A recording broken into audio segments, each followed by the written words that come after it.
Sam North East's unbeaten 97 means Kent going to the third day at Canterbury with a glimmer of hope after Durham scored a first innings 448. Durham came into the second day against Kent at the Spitfire ground in a very healthy position. An unbeaten 93 from Collingwood and 71 from Pringle meant a score of 318 for 5 at the close of play. Collingwood picked up where he left off at the end of day one at the Spitfire ground, the 41-year-old striking 2 fours off the first over of the morning to bring up his century. He and Pointer continued to add to the visitors' score until Stevens had the latter bowled for 35. And then in the same over he had Potts caught behind for a duck. Collingwood continued scoring before Stevens got his 5th wicket, caught by Coles this time, his 208-ball stay at the crease ending with 120 runs to his name. The 2 new men in, McCarthy and Rushworth, saw Durham past 400 with some careful scoring, ending the session on 408 for 8, with Stevens undoubtedly the pick of the bowling. Rushworth and McCarthy continued to build the Durham innings after lunch, Rushworth scoring a number of boundaries in a bid to accelerate the score. He reached his maiden first-class 50 with a boundary in the 134th over of the Durham innings.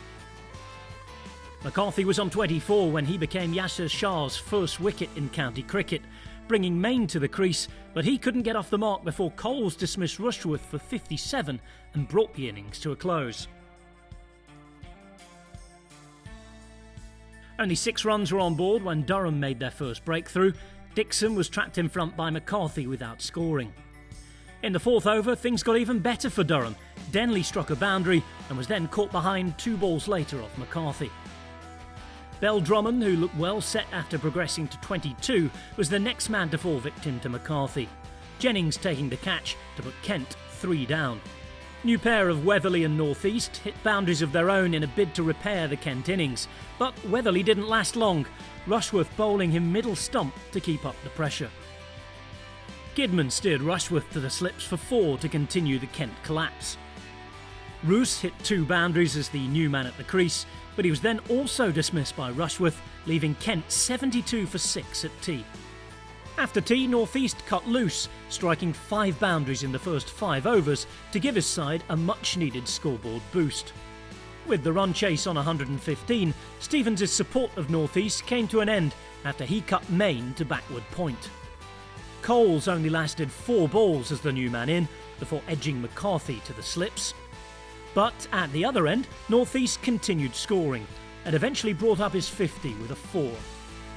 Rebuilding again with Shah at the other end, North East continued to motor into the 70s, hitting McCarthy and Potts for boundaries. Shah was proving to be a more than able partner, scoring freely in the evening session on his way to an unbeaten 37. North East kept churning the boundaries out, and by the close of play he was just 3 short of his first century of the year. Kent closed on 211 for 8 after the 88-run North East and Shah partnership, giving the visitors some hope heading into the third day.